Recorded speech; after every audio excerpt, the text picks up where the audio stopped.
СДС да почне да работи, да го реализира ветеното и да не измислува разни изговори. СДС наместо се однесува како опозиција се фати за работа во реализација на ветеното. Граѓаните очекуваат од СДС нови 600 км автопат, 550 км магистрални патишта, 1000 км локални патишта, а не политизирање кој не им носи реален бенефит ниту на граѓаните, ниту на државата.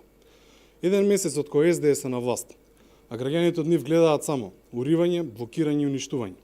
Граѓаните очекуваат од СДС да престанат да се играат со големите инфраструктурни проекти кои се од значење за државата и да продолжат со нивна реализација. Пред недела дена СДС ја проблематизираше изградбата на автопатот Кичево-Охрид. За сега да наоѓаат изговори во изградба на експресниот пат од Прилеп до Градско. ВМРО-ДПМН потенцира да се фатат за работа и да го изградат автопатот кон Охрид и експресниот пат од Прилеп кон Градско. Единствен проблем со кој се соочува изградбата на инфраструктурните проекти е неспособноста на СДС. Големите инфраструктурни проекти се проекти каде секаде во светот се јавуваат одредени пречки во текот на градбата. Но напоменуваме дека решенијата за истите се решаваат со работа и не се предизвици заради кои треба да се запре изградбата.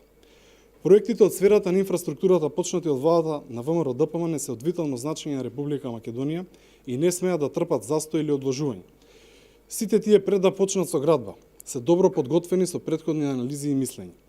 Експресниот пат Прилеп Градско е пат од огромно значење не само за жителите на Прилеп и Градско, туку и за целиот поширок регион на Централна и Јужна Македонија, кој ќе го забрза протокот на возила и ќе допринесе за поголем економски развој и негова реализација не смее да трпи заради неспособноста на СДС. Благодарам многу.